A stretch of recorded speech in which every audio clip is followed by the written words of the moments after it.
오늘은 깨어서 준비하라는 제목으로 우리 누가복음 12장 41절부터 48절까지의 말씀을 함께 살피도록 하겠습니다. 오늘 하나님께서는 우리가 깨어 있어야 한다라고 말씀하십니다. 만약 도둑이 언제 올지를 우리가 안다면 집에 도둑이 들 일은 없겠죠. 그러나 지금도 뉴스나 신문을 보면 많은 사람들이 물건이나 돈을 도난당하는 일들이 종종 있습니다. 왜냐하면 도둑이 때문에 우리가 않으려면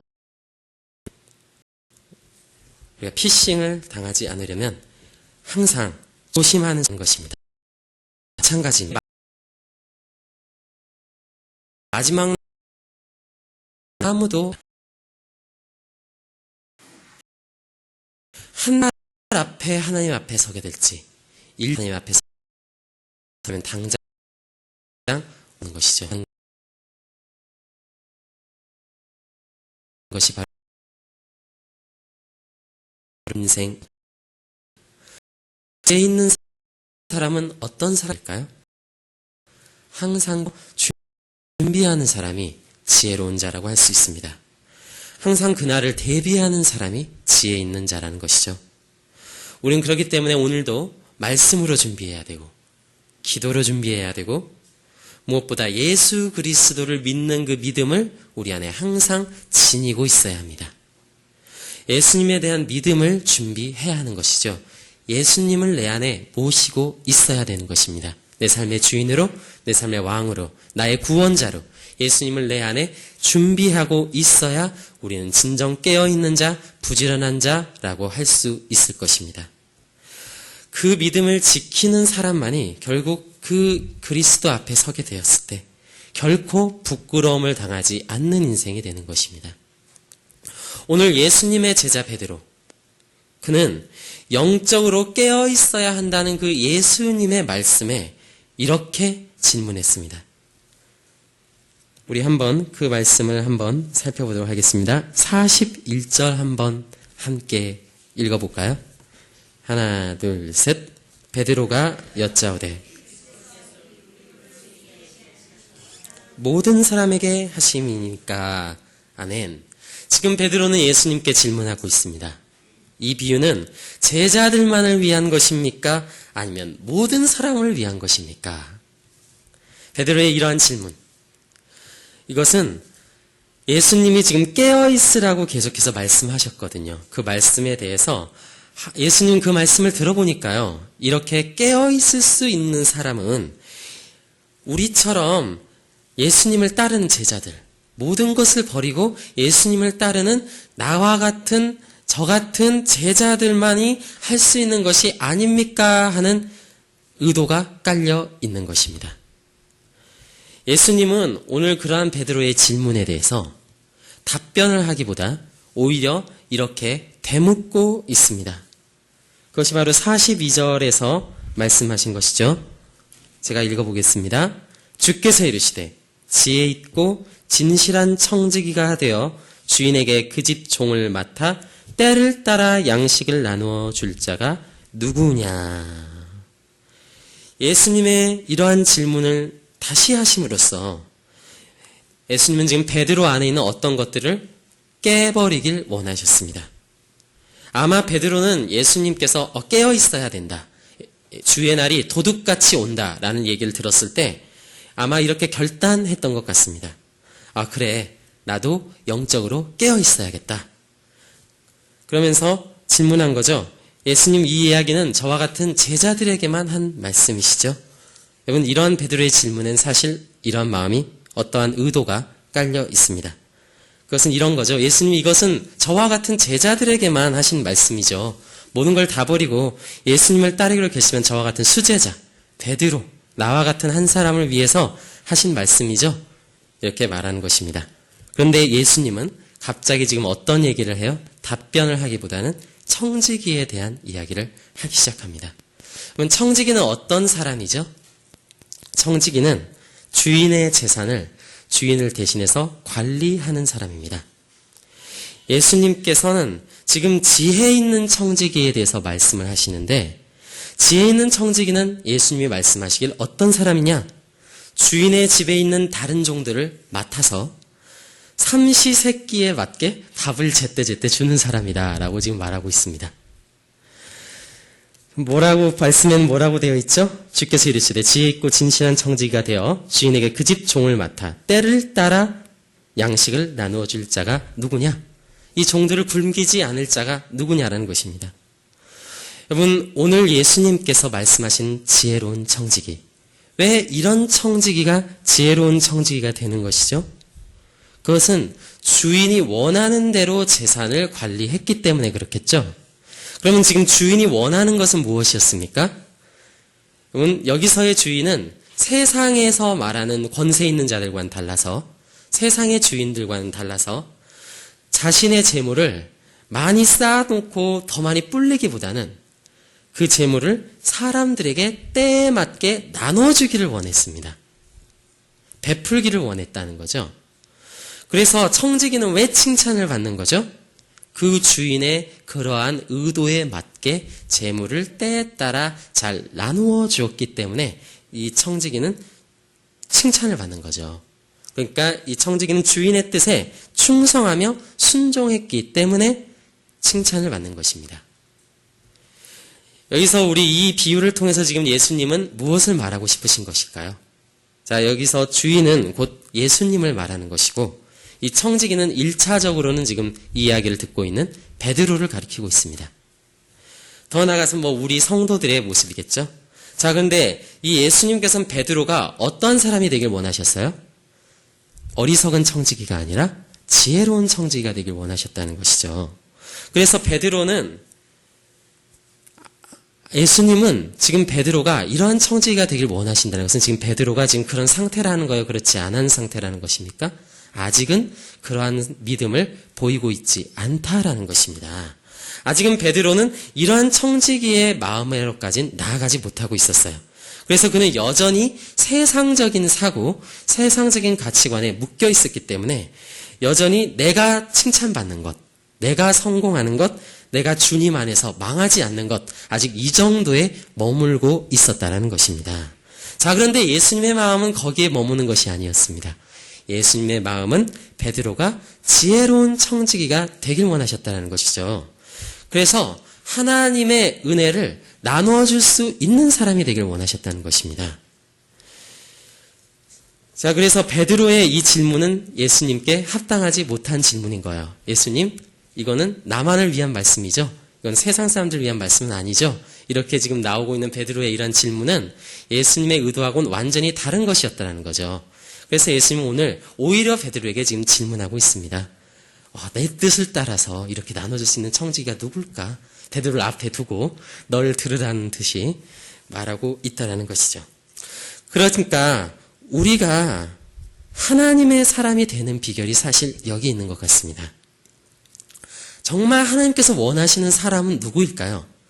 그것은 열심히 나를 위해서 기도하고 나를 위해서 신앙생활을 하는 것, 여기에 머무는 것은 오늘 이 이야기를 보았을 때 하나님이 원하시는 그 목표에 따른 그러한 모습은 아니라는 것을 우리가 보게 되는 것이죠. 하나님은 이런 사람들에게는 큰 은혜를 주시지 않겠다라고 오늘 말씀하고 있어요. 우리 43절부터 44절을 한번 같이 읽어보도록 하겠습니다. 같이 읽겠습니다. 하나, 둘, 셋. 주인이 이를 때 그 종이 그렇게 하는 것을 보면 그 종은 복이 있으리로다. 내가 참으로 너에게 이르노니 주인이 그 모든 소유를 그에게 맡기리라. 아멘. 예수님께서는 지금 약속하고 계세요. 지혜로운 청지기가 되어서 때에 맞게 양식을 나누어 주는 것을 내가 보게 되면 그러한 사람에게 내가 뭘 주시겠다고 말씀하세요? 그런 사람에겐 복이 있다라고 말합니다. 왜 복이 있죠? 예수님이 그런 사람에게 복을 주시기 때문에 복이 있는 거죠. 그리고 그런 충성된 자에게 오늘 예수님께서는 놀라운 약속을 하시는데요.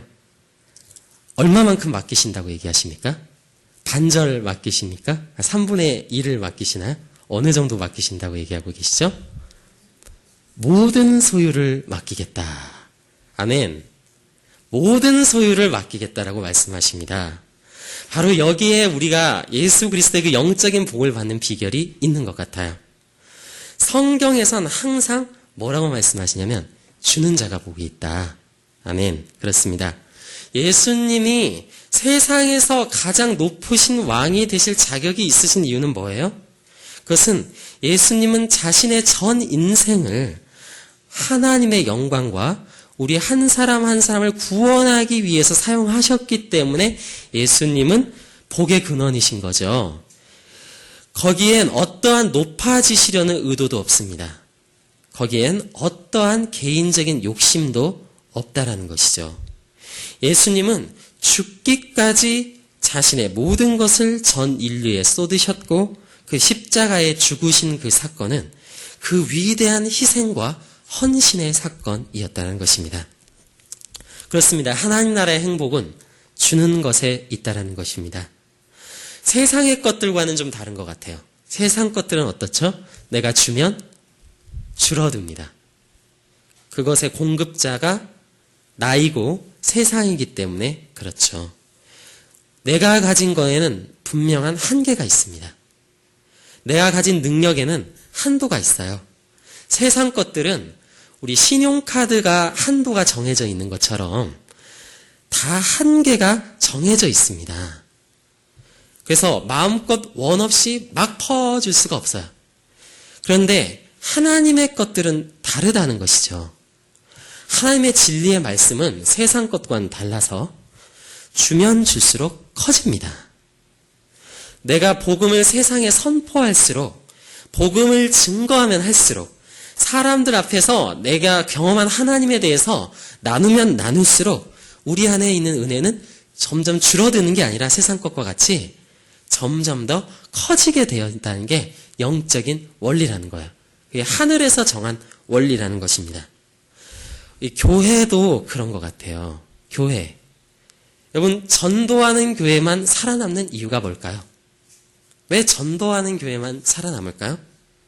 여러분, 전도하는 주일학교만이 부흥하는 이유가 무엇입니까? 전도를 하면 사람들이 막 감동을 받아서 교회를 나옵니까? 그렇지 않잖아요. 여러분, 전도를 하면 사람들이 감동받아서 교회를 나와서 전도하는 교회가 부흥되는 거고 사람 남는 것이 아닙니다. 전도는 하나님을 감동케 하고 하나님의 마음을 움직이기 때문에, 주인의 마음을 흡족하게 하기 때문에, 나눠주는 것이 주님의 뜻인데 그 나눠주는 것을 순종하여 충성하기 때문에 하나님은 그것을 보시고 거기에 마음이 움직여서 오늘 말씀하신 것처럼 모든 소유를 그 교회에 맡기는 것입니다. 그러면 하나님이 모든 것을 맡기는 교회는, 그러니까 이렇게 충성스러운 청지기 역할을 감당하는 교회가 하나님의 모든 것을 맡기는 교회라는 것이죠. 그것이 오늘 때에 맞게 양식을 나눠주는 것입니다. 때에 맞게 복음을 전파하는 교회가 하나님의 정말 마음에 합당한 교회라는 거죠. 여러분, 그러면 복음을 전할 때란 언제죠? 바로 지금입니다. 우리가 살고 있는 인생입니다. 그게 바로 때에 맞는 거죠. 여러분, 하나님은 그런 교회에 모든 것을 맡기십니다. 또한 하나님은 진리를 선포하는 교회에 복을 주십니다. 그런 교회를 기뻐하시죠.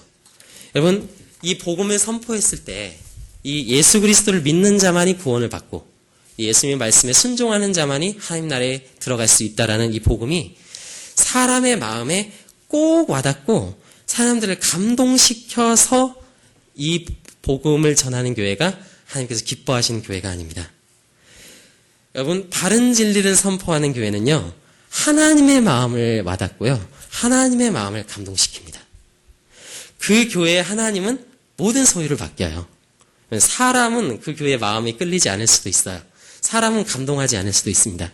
그렇지만 하나님께서 그 모든 소유를 그 교회에 맡기신다라는 거죠. 오늘 예수님께서는 믿는 우리에게 지금 말씀하고 계신 거예요. 우리 45절을 한번 함께 읽어보겠습니다. 45절 같이 읽어볼게요. 하나, 둘, 셋. 만일 그 종이 마음에 생각하기를 주인이 더디오리라 하여 남녀 종들을 때리며 먹고 마시고 취하게 되면, 그 뒤에는 뭐라고 돼 있어요? 생각하지 않은 날, 알지 못하는 시각에 그 종의 주인이 이르러 엄히 때리고 신실하지 아니한 자의 받는 벌에 처하리니. 이 종들이 지금 게을러지는 이유가 무엇입니까? 그것은 그들이 아직 시간이 많이 있다라고 생각하기 때문에 그들은 게으릅니다. 주인이 더디 올 것이라고 생각하기 때문에 그들은 게으르다는 것이죠.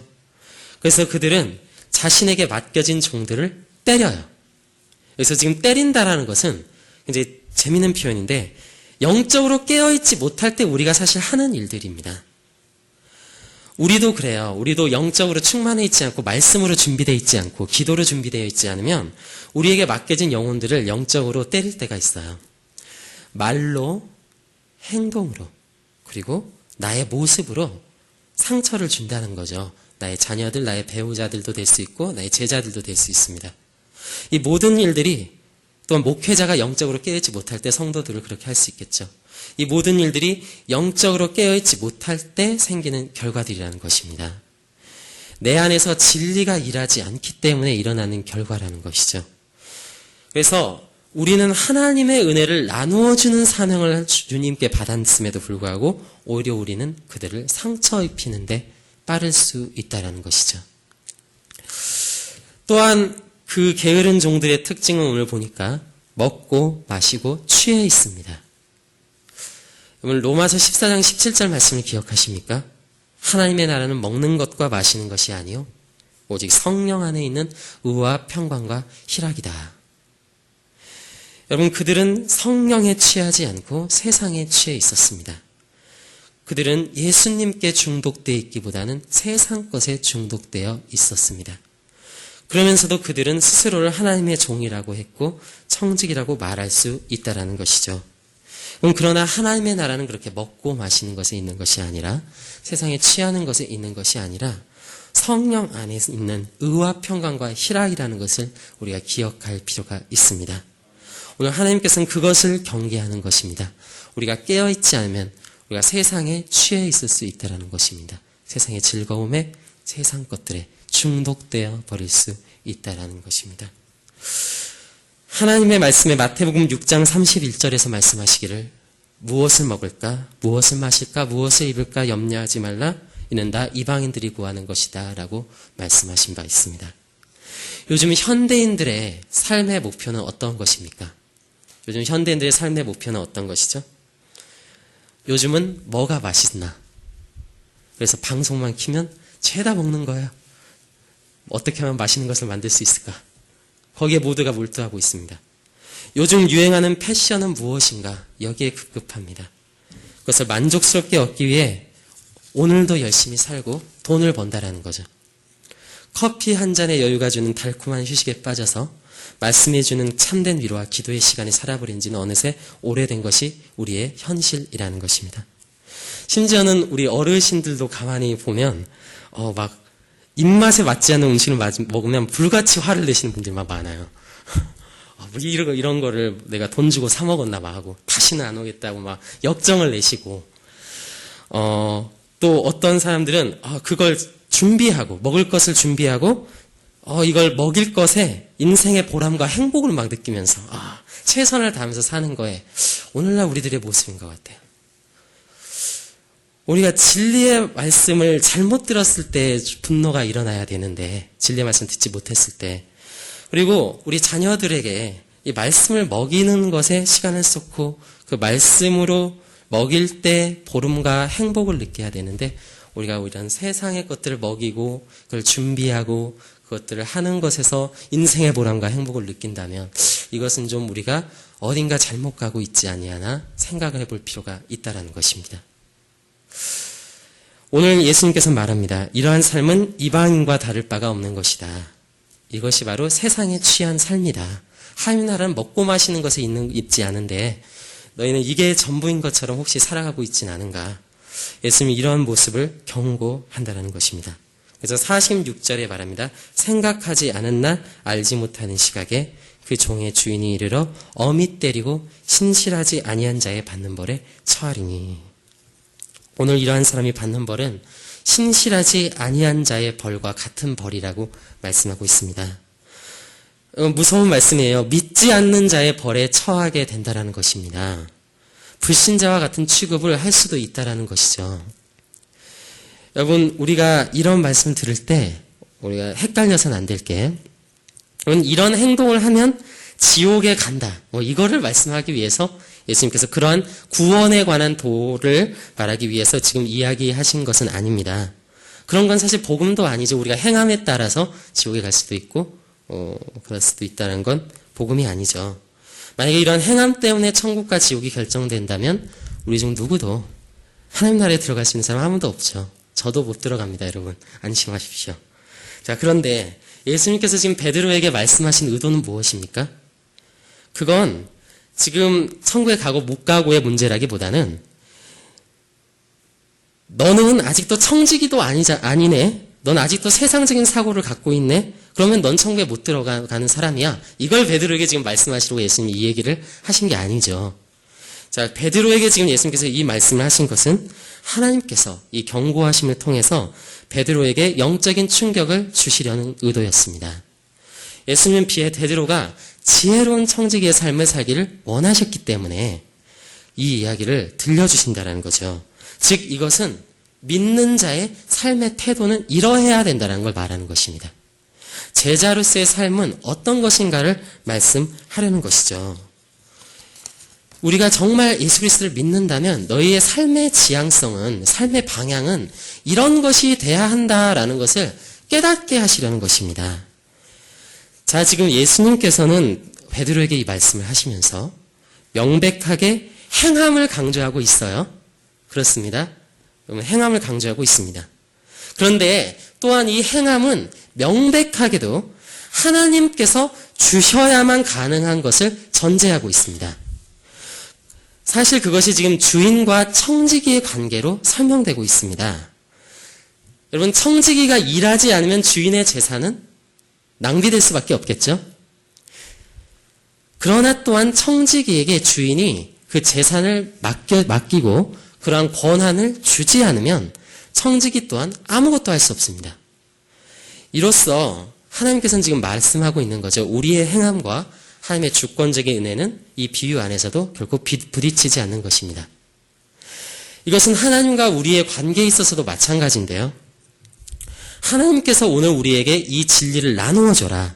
선한 청지기의 삶을 살아라. 라고 지금 말씀하는 것은 그것을 명령하고 있으신 이유는 우리에게 하나님께서 진리를 주셨기 때문입니다. 아멘? 네, 그렇습니다. 주셨기 때문에 줬으니까 그걸 나눠주라는 거죠. 가진 것도 없는 사람에게 하나님께서 이런 명령을 하시겠습니까? 진리를 주신 자들에게 지금 하는 말씀입니다. 하나님께서 세상에 취하지 말라고 우리에게 명령하시고 말씀하시는 것은 우리에게 세상과 싸워 이길 수 있는 말씀의 검을 주셨기 때문에 말씀하실 수 있는 거죠. 모든 것이 하나님의 은혜이자 우리가 행해야 될 것입니다. 하나님께서 이 모든 것을 주셨기 때문에 우리가 할 수 있는 것이죠. 그런 차원에서 우리는 오늘 47절과 48절을 이제 이해할 수 있습니다. 아, 주인의 뜻을 알고도 준비하지 아니하고 그 뜻대로 행하지 아니한 종은 많이 맞을 것이요 알지 못하고 맞을 일을 행한 종은 적게 맞으리라.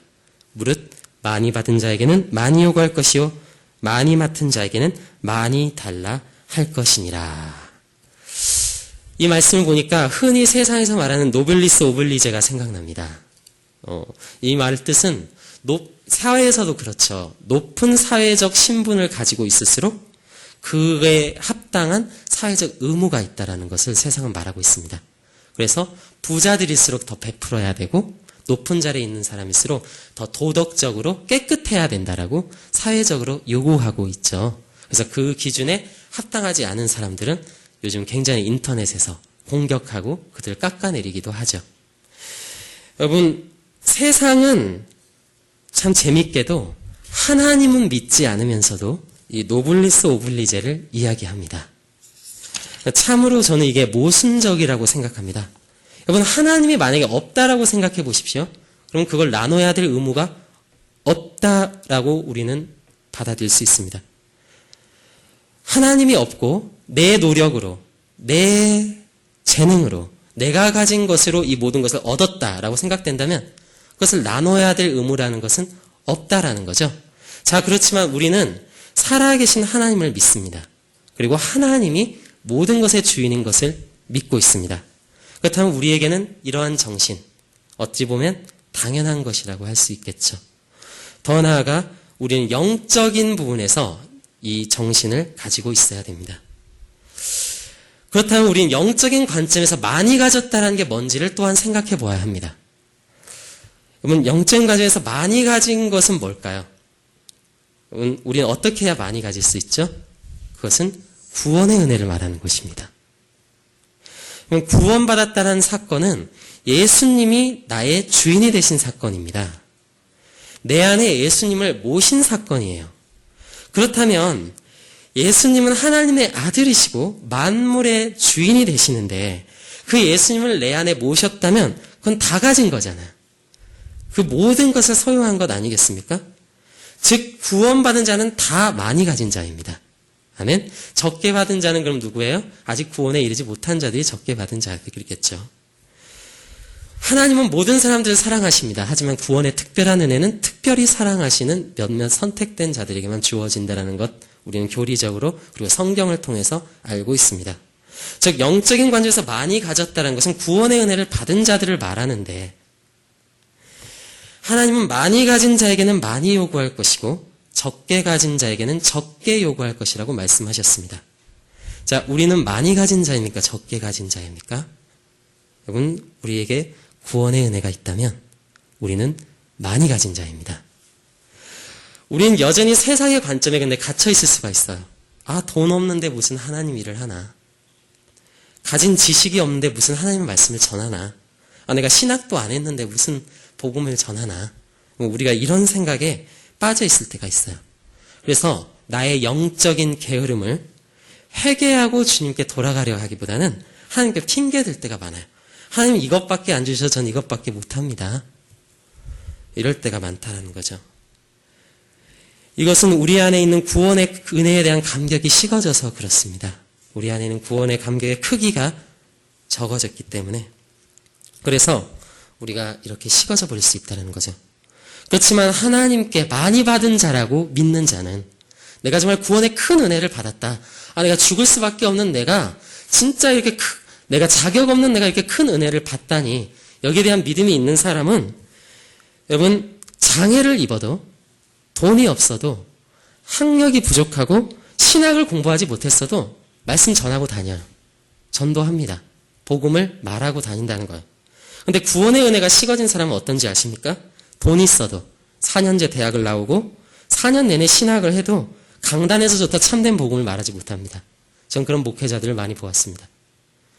여러분, 우리는 많이 가진 자입니까? 그렇습니다. 우리는 구원받았다면 많이 가진 자입니다. 예수님은 나를 위해서 죽으셨고 우리는 하나님을 소유했고 하나님이 나를 소유하셨습니다. 신학을 더 공부했다고 해서 더 많이 가진 자가 아닙니다. 지식이 많다고 더 많이 가진 자가 아니에요. 돈이 많다고 많이 가진 자도 아니고요. 높은 지위에 올라갔다고 해서 더 하나님의 큰 일을 할 수 있는 자도 아닙니다. 세상에서 성공하고 간증하며 다니는 사람만이 많이 가진 자가 아니에요. 우리가 구원받았다면 그 은혜가 우리 안에 있다면 그 예수님이 내 안에 살아 계시다면 우리 모두는 다 많이 가진 자입니다. 이 사실을 꼭 믿으시기 바랍니다. 그러면 우리는 이제 생각합니다. 하나님은 많이 가진 자에게 적게 요구하신다고요? 많이 요구하십니다. 그래서 우리는 오늘도 준비해야 되는 거예요. 하나님의 말씀을 부지런히 준비해야 됩니다. 오늘 47절에서 말씀하시기를 주인의 뜻을 알고도 준비하지 아니하고 그 뜻대로 행하지 아니한 종에 대해서 말씀하시는데 이 종은 책만 받습니다. 왜냐하면 그는 은혜를 준비하지 못했기 때문에. 많이 가진 자는 어떠한 사람이냐면요. 하나님의 구원의 은혜가 크다고 믿는 사람입니다. 이 때문에 그는 하나님의 말씀을 귀하게 여길지도 알고 그것을 보물처럼 여기는 자입니다. 그래서 세상 사람들이 돈이 귀한지 알고 부지런히 모으잖아요. 부지런히 준비하잖아요. 그런 것처럼 그렇게 노후를 준비하는 것처럼 하나님의 구원의 은혜가 진짜 가치가 있고 그게 진짜 내 최고의 보물이다라고 생각하는 사람은 부지런히 말씀을 모읍니다. 그렇게 노후를 준비하는 거예요. 진정한 노후, 하나님 나라에서 보낸 노후를 준비하는 것입니다. 그래서 때에 맞게 그 사람은 영혼 속에 그 말씀을 쌓아놨기 때문에 오늘 예수님께서 말씀하신 것처럼 때에 맞게 그 말씀을 나눠줄 수 있는 사람이 되는 거죠. 힘들 때나 어려울 때나 기쁠 때나 슬플 때나 그의 입술에선 항상 하나님의 말씀이 흘러나오게 되는 것입니다. 그는 준비된 자였기 때문에 그렇다는 거죠. 그 흘러나온 말씀은 사람들을 먹이기도 하고 살려내기도 합니다. 이것이 바로 준비된 자에게 주신 하나님의 놀라운 권세입니다.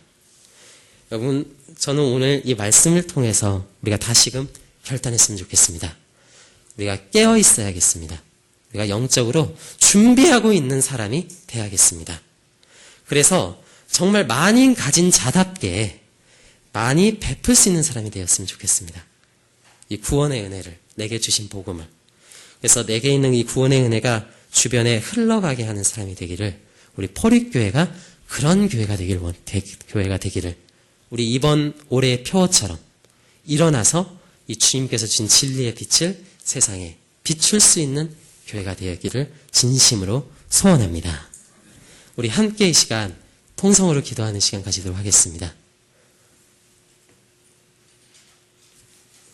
네, 함께 기도할 때 오늘 주님께서 주신 말씀을 붙들고 기도했으면 좋겠습니다.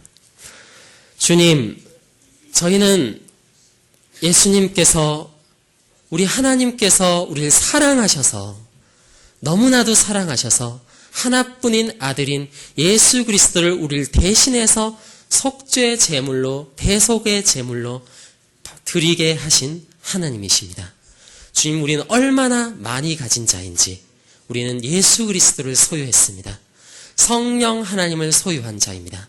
주님, 오늘 주님께서 말씀하시길 많이 가진 자에게 많이 요구할 것이다 말씀하셨으니 주님, 저희들 준비하게 하시고 영적으로 대비하게 하여 주시고 주님, 이 말씀으로 은혜로 기도함으로 깨어 있어서 정말 하나님의 은혜를 때에 맞게 전할 수 있는 주님의 사람이 되게 해주십시오. 우리가 지금 시간 통성으로 기도하며 주님 앞에 나아도 하겠습니다. 다 같이